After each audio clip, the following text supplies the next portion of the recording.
Glory be to God, folks. It has been a wonderful week. Other than me losing my voice from all the screaming and yelling, the good kind, I'm talking about the celebration of the downfall of the Democrat Party. I'm talking about the debate that went to shit after Biden wandered around on stage at the G7 summit, lost his footing, had to be manhandled by Biden. That was last week's bad news for them. This week's bad news for them has only gotten 10 times worse. Biden failed miserably at the debate, and everybody can't stop talking about it. I love it. I love it. This ain't going away like a normal news cycle. They now have a problem they do not know how to fix. They're trying to figure out if they can get Biden out of there. And the truth be known, there's three swing states that you can't kick Biden off the ballot unless they 25th Amendment him or unless he croaks. So they've got a huge friggin' problem when it comes to just throwing somebody else in there. Plus, there's just one major factor: there's nobody more likable than Biden. What does that say about the Democrat Party alone? It's ridiculous. I can't tell you how excited and elated I am that we are finally getting some wins. You know, we got 4th of July coming up on us really soon. Be another day for celebration in this country. The truth be known, I'm celebrating already. I've been celebrating since the minute I heard Biden's on his way out, and his actions have been showing it every day. The mainstream media has turned on his ass, and that's what I was waiting for. That is the final nail in the coffin for the Biden administration.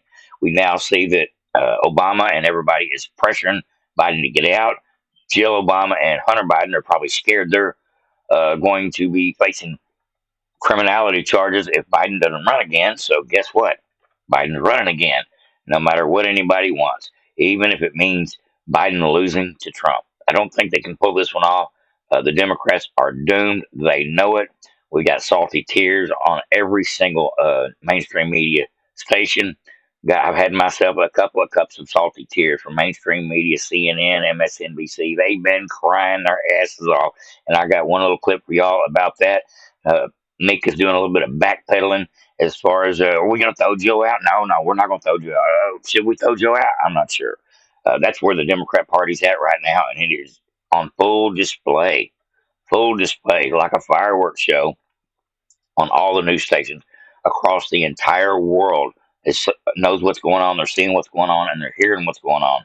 And then we get more wins today for Trump, for justice, and for the future of America. And I found out something that y'all, if y'all stick around closer to the end, I'll share something that I read to y'all about Clarence Thomas's rebuttal to Jack Smith's attempt to hornswoggle Trump into all these indictments. Jack Smith doesn't have authority. But I'll give you the details on that before the end of the show, so please stick around. Guaranteed to be action packed. I've got several clips for you, but as you see, I'm losing my voice again. Just been doing lots of hollering and yelling, the good kind. Woo! Yeah, Trump 2024. Biden's out of there. No replacement necessary. He's doomed. They're effed either way. And before I get into these video clips, I want to say one thing. I've seen several of my listeners and Benny Johnson and other chats this morning, including the breaking news about the Supreme Court.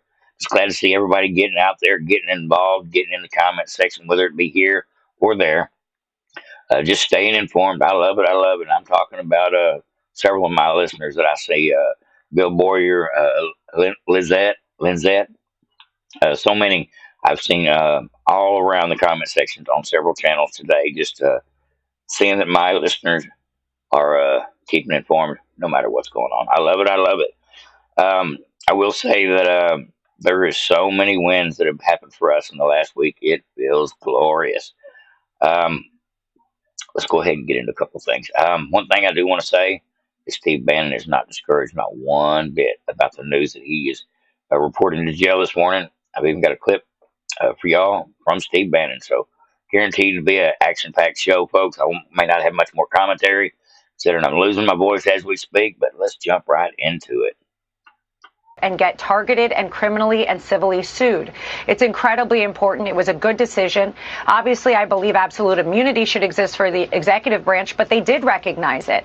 And the presumptive immunity now will then get outlined, kicked back down to the courts, and they will look at it. But the presumption that any president, and President Trump was acting within the perimeter, the outer perimeter of his official acts, is clear through this decision from what I've read so far. Obviously, I'll examine it and speak about it further on the network. But I think that this was a very good decision for us. Alina, it's Brett Baer. The AP writes it this way. They say Supreme Court sends Trump's immunity case back to a lower court in Washington, dimming prospect of a pre-election trial. I mean, is that what you all are hoping for? And that would be the end result, is that anything gets past the election on any of these cases that are pending? You know, Brett, let me first start by saying that the team here, the legal team for President Trump, and I think the American people think that these cases should never have existed. Let's just be clear. But now we are in this political attack on a leading candidate because they can't win with their candidate. So we are where we are. Now, as an attorney, as a legal spokesperson, I would just say this. Of course, it is a good day when the Supreme Court recognizes constitutional rights of presidents and the executive branch, but we should never have been in this situation to start with. This is a disgrace to America. So yes, the lower courts again will have to hear it. It will, in my opinion, slow down Jack Smith's persecution and selective prosecution of President Trump. And I don't see how this case could go forward before the election. But again, I would say that there's still issues to be discussed, such as how Jack Smith even got into this position, how we allowed our democracy, how we allowed the republic to become one that targets political opponents. The fact that we've been in front of the Supreme Court so many times is frankly a sad day for the American people. It's election interference at its finest. But I'm happy today. I think that Chief Justice Roberts made a good decision for what I'm seeing of. Obviously, I need to read it fully, but recognizing Nixon v. Fitzgerald, upholding that decision and stating that absolute immunity does exist for presidents is a good thing. It's an important thing for all Americans, both Democrat and Republican. All right, folks, I'm going to bring y'all an article from the Gateway Pundit, as long as my voice holds out. Now, this was Clarence Thomas questioning the attorney. Let me read a little bit here for you, folks. See if I can do it without my goggles.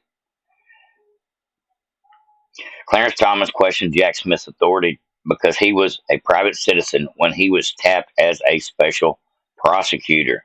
Now, that means all of Smith's cases against Trump, and that's a large number of the 91, will fall off if they decide that Jack Smith doesn't have the prosecutorial power. It was actually that they decide somewhere along the way that maybe all these cases that have Jack Smith's signature on them have to be thrown out because of this one very thing that Clarence Thomas brought out. It says, I write separately to highlight another way in which the prosecution may violate our constitutional structure. In this case, the Attorney General supported to appoint a private citizen, a special counsel to prosecute a former president on behalf of the United States. But I am not sure that any office for the special counsel has been established by law. Ooh. And as the Constitution requires of Article 2, Section 2 of the Clause 2, by requiring that Congress create federal offices by law, the Constitution imposes an important check against the president. He cannot create offices at his pleasure. If there is no law establishing the office has special counsel occupies, then he cannot proceed with this prosecution. A private citizen cannot criminally prosecute anyone, let alone a former president, Clarence Thomas said. Thomas argued that no other former U.S. president has ever been prosecuted for an official act, despite numerous past presidents taking actions that would argue constitutes criminality. No former president has faced criminal prosecution for their acts while in office. This is a more than a 200-year precedent, and so with Clarence Thomas bringing that out and exposing that, not only with the 6-3 ruling that helps Trump. Matter of fact, we've got 2 rulings this week that help Trump. The immunity and the ruling about the obstruction of justice. Both of those cases have helped Trump this week. And it looks like these cases are on the ropes, folks. I'll be honest with you. It looks like most of these cases will not happen before 2024 is over. And it looks like a lot of them will fall off. And then maybe even some of the last ones that still are available to prosecute Trump, like some of these Jack Smith cases, like when Chutkin tries to rehash our case because of this current ruling. Maybe it'll be dismissed because of the fact that Jack Smith never had prosecutorial power because he was just appointed as a U.S. citizen to go after a former president. Totally unconstitutional. I don't know how so many people missed this detail. But Clarence Thomas brought it out, exposed it, and that should be the nail in the coffin for Jack Smith Jack Smith trunk arrangement syndrome case. It says before the president or department head can appoint any officer, however, the Constitution requires that the underlying offices be established by law. The Constitution itself creates some offices, most obvious that of the president and the vice president. Although the Constitution contemplates that there will be other offices that shall be established by law, established by law refers to an office that Congress creates. Congress didn't create any kind of office for Jack Smith to hold a special counsel in order to create an investigation, in order to go after a former president. All this stuff had to be sent to Congress. Wasn't done.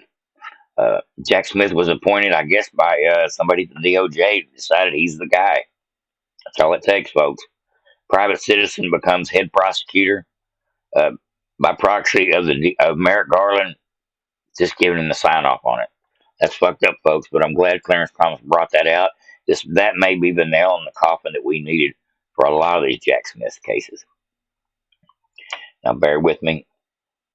I got a couple more things I want to show to y'all today.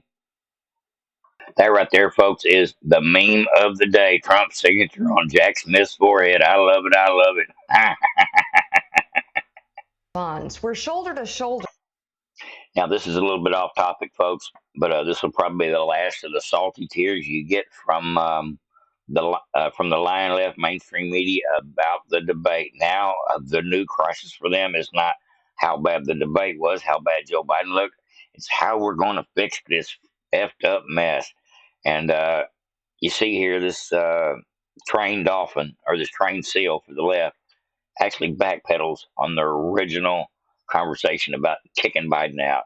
They must have gotten a reverse order on their marching orders. Something definitely flip flopped here. Check it out, folks. See if you catch this. Now, our Joe, is off this morning on a planned vacation. On Friday's show, I should clarify, Joe said it may be time for Biden to consider stepping aside. He also said we should wait a few days to see how he responds. We're shoulder to shoulder on that. I do agree. Joe Biden has work to do. He has to do better. His team has to do a lot better. I'm just not ready, though, to count Joe Biden out, not even close. Just as Joe and I were stunned by the president's poor performance on the debate stage, we've also been surprised by the level of animosity toward Donald Trump from people who once supported him. The debate acted as a wake-up call that was a loss for Joe Biden, no question, but not a win for Trump. The choice is one terribly bad night versus a decade of destruction to our core beliefs, our democratic values, and yes, our Constitution. Someone who stumbled over his words for 90 minutes versus someone who lied to the American people over and over again. A man slowed down by a cold versus a man with a cold, vile, and merciless heart. It was merciless. Trump wasn't mean, but it was merciless just to watch how CNN allowed Biden to just crash and burn. I want to thank CNN for the fair coverage. I originally said they were going to be unfair, and that was a mistake on my part. They were totally fair. They give Trump and Biden equal amount of time. They give them a lot of the same questions, and it was pretty much a fair matchup as far as how the commentators handled the situation. Not a whole lot of name calling from the two commentators, Dana Bash and the other creep, but you see how these left wing loonies went from Biden's out to we're not sure if Biden's out to Biden can do better, but this ain't all we got. This ain't all Biden's got to offer us. These folks don't know what they're going to do. Until they figure out the change out, if they're going to keep him, if they're going to back him, if they're going to pretend like this never happened. I don't know what they're going to do at this point. They really don't have a lot of good options. But truth be known, it's kind of fun for me anyway to watch these lying clowns have to eat their own words because reality is set in, and there is no denying what the whole world knows now, even as they continue to propagandize Joe Biden's abilities. Facts be known, he's shot, and the entire world knows it. He can't be replaced, and they know it. Trump's going to win, and we all know it. I just hope Trump and his family stay safe because the Democrats are actually running out of Plan Bs at this point, and that only leaves for a couple of possibilities. Now, this here is another salty clip here. Check this out. I thought this was amusing as well, just for a little comedy before I jump out of here, but I will bring y'all one more clip of Steve Bannon here today. I thought it was pretty interesting as well. All right, here we go. Look at California. 14% of the people who voted today feel that their family is getting ahead. 14%. Yeah. That's abysmal. Can you tell people that the democracy issue, while existential, is more important than that actual experiential issue that people are facing, which is they don't feel that they're moving ahead? Only 14% of Californians, Biden's base, are better off under him. And he's rambling on about snacks. In fact, some of the small snack companies, you won't even notice what they're doing. When they charge you just as much for the same size bag of potato chips, only has a hell of a lot fewer chips in it. I'll tell you who did notice, the Cookie Monster. He pointed out his cookies are getting smaller, paying the same price. I was stunned when I found out that's what actually happened.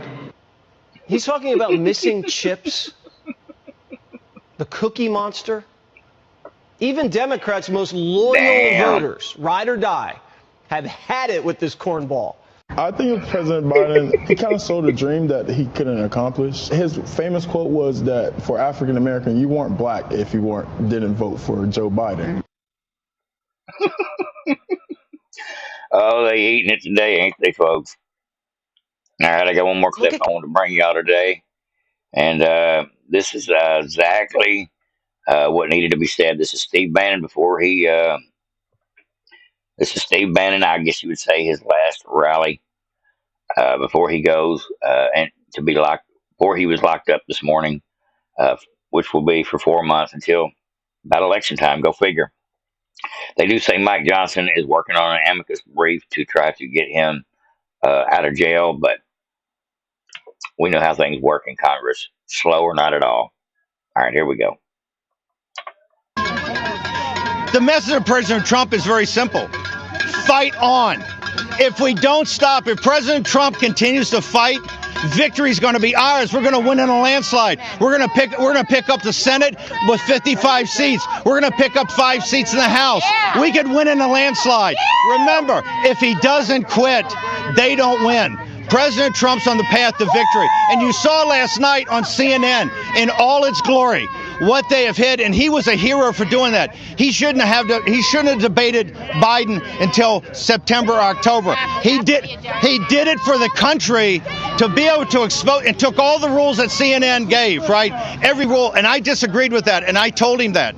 He did that for the country. And he wanted to expose the lies of the ruling elite in this country. You have a cadaver in 1600 Pennsylvania Avenue that is now a national security threat.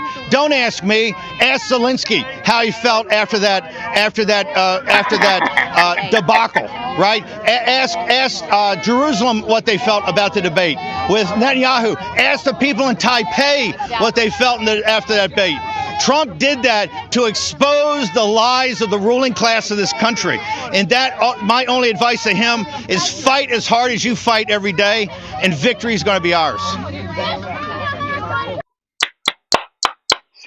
Love the great Steve Bannon. I pray that this man gets out of jail before 4 months. I hope he doesn't have to sit in jail for 4 months for contempt of Congress. Speaking of contempt of Congress, it's only a matter of days, and I believe Merrick Garland should be locked up if all goes as planned from the Sergeant at Arms over this exact same charge. And the great Steve Bannon gets escorted into jail today, knowing no matter what, we're taking our country back. I love it. I love it. Like, subscribe, and share to What a Patriots. Everybody have a great day. Over and out.